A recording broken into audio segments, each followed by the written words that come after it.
kubyina indirimbo z'abandi mbega ivyo ni vyiza samakosa ni urumva jewe ntavyo ntahura mvuga kuri mwebwe dufate nk'umuntu urumva ugasanga nk'ubu mugwi wo mu muco uri gukoresha nk'indirimbo mu rubanza z'abandi bantu bo mu wundi mugwi ku magaba abo bandi bose bafise nyimbari akayatswe nibari bagumya ivyo byose bigenda gute navyo hariho hari amashirahamwe amwe atabikunda yumvise muri ko murambyina imbyino yabo avuga ngo batwivye imbyino mugabo cane jewe kuri jewe nkumbonye umuguvyina imbyino yiwacu ukayivyina mu rubanza ndaryoherwa kubera bariko baraduteza imbere kuko bariko barayimenyekanisha n'abantu bahari barayimenya niyo boca baja kuyiraba ku rubuga bacabona ati niyo umuco mugabo bajya bayivyinye nabo bayiryoheje ni vyiza mugabo hari abandi batabikunda avuga ngo iki mugabo je kubwanje no gutezanya imbere kuko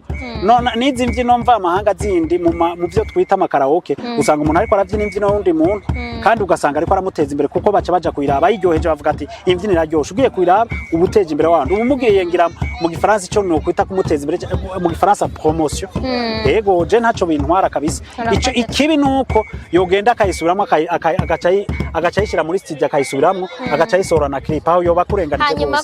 naho nibaza ko utari umutamvyi gutora intambo nazo mukoresha biroroha navyo biraborohera murondera abahinga bavyo kugira umuntu yiyumvira avuga ati intambo kugira ngo ivyo ntamvye jewe mu muco ntibibe bisa nabo mu bagendera buntu ntibibe bisa n'abandi bigenda gute nabo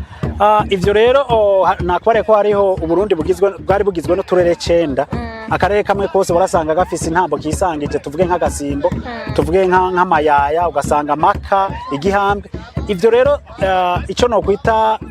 mu gifaransa reka ndavyite pas de base kenshi usanga remwe muga amaboko usanga ataramwe usanga no kunonoka kw'abantu cyangwa kuntu bihindukiza kuntu bivuna bizungurutsa usanga hari akandi kantu baje bararenzako ugasanga nk'abajya batamvye ukabona uti umuvuduko bagira ko bajya nabo mwihunja cyangwa bajya nabo mu muco cyangwa bajya nabo mu magumya banga canke bajya n'intatana ukabibona ko hariho akantu kitandukanirizo mugabo intamba ari imwe mugabo ntibise